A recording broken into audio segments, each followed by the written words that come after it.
In this video, I explain how Dream can reach his potential in the Sands of Time minigame and crush his opponents. I've analyzed hours of footage of the top players in MCC history to give Dream this ultimate guide on how to dominate Sands of Time. Also, don't forget to subscribe if you want to see more, and if you enjoy the video, drop a like for me. Welcome back to my Fortnite channel. Today, we're gonna talk about Minecraft. Minecraft Championship Season 2 is coming up and I am completely on the Dream team. Dream doesn't like to admit it, but he's the best Minecraft player on YouTube. In MCC, he crushes his opponents in BattleBox, and his parkour warrior skills make his opponents look like beginners. But Dream has a problem. A terrible, awful problem. He's kinda meh at Sands of Time. Don't get me wrong, Dream has the PvE and parkour skills to do fantastically, but he often gets lost, wastes time, and underutilizes his teammates. I've watched every Sands of Time game from the perspectives of all of the top players. Every single one. Pizza Hut is the top Sands of Time player of all time. He has the highest individual scores, and his team has placed top 3 more than any other team. HBOM94 always places top 10 individually, and his team has gotten first place 5 times in Sands of Time, more than any other team in MCC history. Shovel and S Major are a power duo in Sands of Time.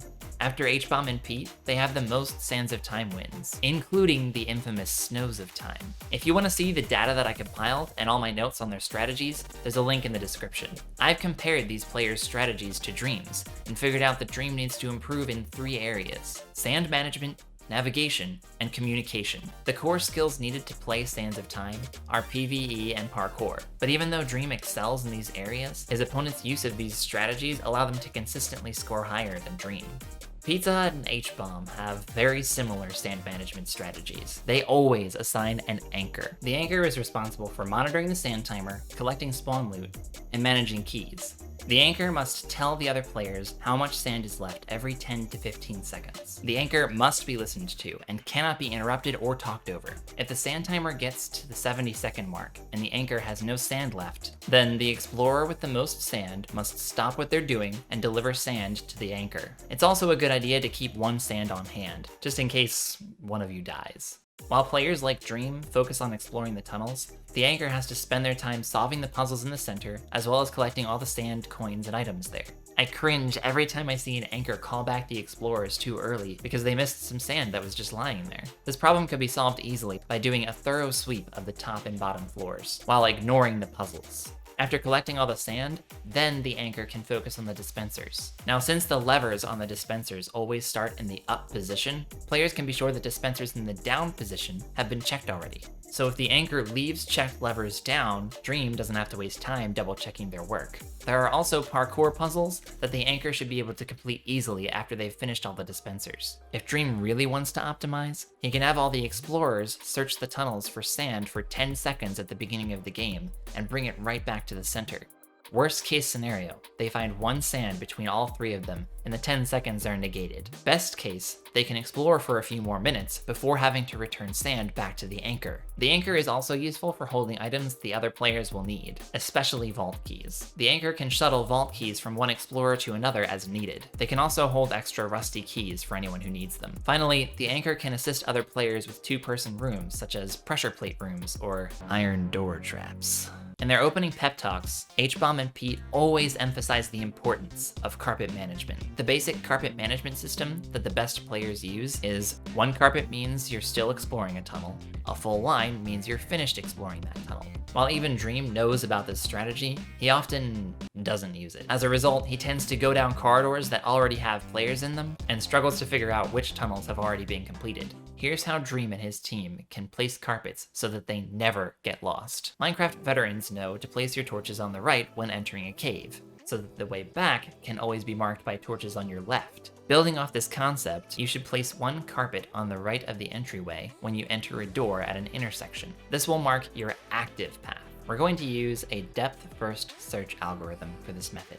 If you don't know what that is, check the link in the description. Keep exploring until you reach your first dead end. Then, go backwards along your active path, making sure to place a 2nd carpet in the center to mark it as a new completed path. Keep following your active path in reverse until you reach an intersection with an entrance that has no carpets in it. Go through that doorway and repeat.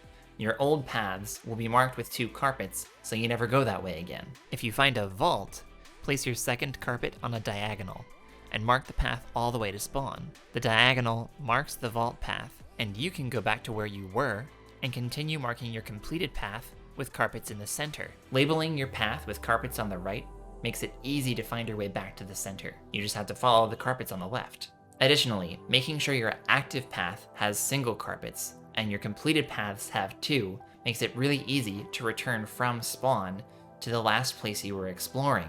It also makes it really easy for the anchor to meet you halfway to collect sand and vault keys. Meeting in the middle halves the time explorers spend running back to deliver sand, leaving more time for exploring. To meet you in the middle, the anchor can just follow your active path, collect the sand, and then follow carpets on the left to get back to the sand timer. Remember, each player has their own symbol on their carpets, so the anchor will know whose tunnel is whose. If you die, which happens to everyone, you can seamlessly find your way back to your coins by following your active path. Also, if you find a vault key, you can go back to its matching vault by following your vault path. Another important feature of this carpet method is that when Dream fully completes a tunnel, he can go to the first unmarked tunnel he sees to immediately start exploring new territory. Finally, if you need help with a puzzle or fighting some mobs, your teammates can meet up with you easily by following your active path. As a side note, you can use torches to mark 1-wide corridors, like mazes. 2 torches for completed paths, 3 for vault paths. I've run the calculations and no one should run out of carpets. And if they do, they can always take carpets from the anchor, reclaim old carpets, or just use torches. If you have an even more efficient way of using the carpets for navigation, please comment below. I'd love to hear it. Communication is key in any team game, and Sands of Time is no different. Pete, H-Bomb, Shovel, and S-Major all use 2 important types of communication: central hub and positional. The top players funnel information through the anchor. The anchor cannot be interrupted and is allowed to talk over anyone.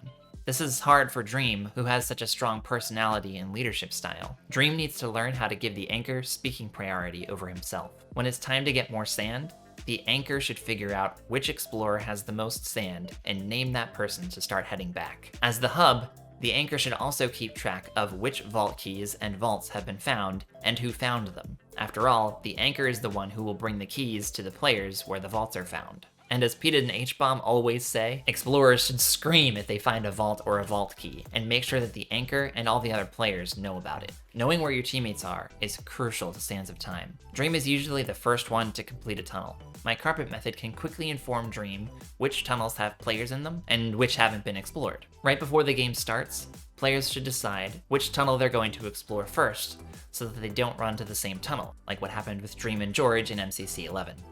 I found blue vault key. Oh, why are you going in the same place, George? I said I was going through this first corridor. Okay. Finally, the team should communicate ahead of time who is the best at parkour and mob fights, and who should be entrusted with the critical role of anchor. Dream has the skills he needs to crush Sands of Time. If Dream makes good use of his anchor, uses carpets for navigation, and tightens up his communication with his team, he will be unstoppable. Dream is undefeated in Dodgeball, which means all he has to do to win MCC is get to the top 2. These strategies are exactly what he needs to close the gap and take home the championship. Thanks for watching, and as always, have fun.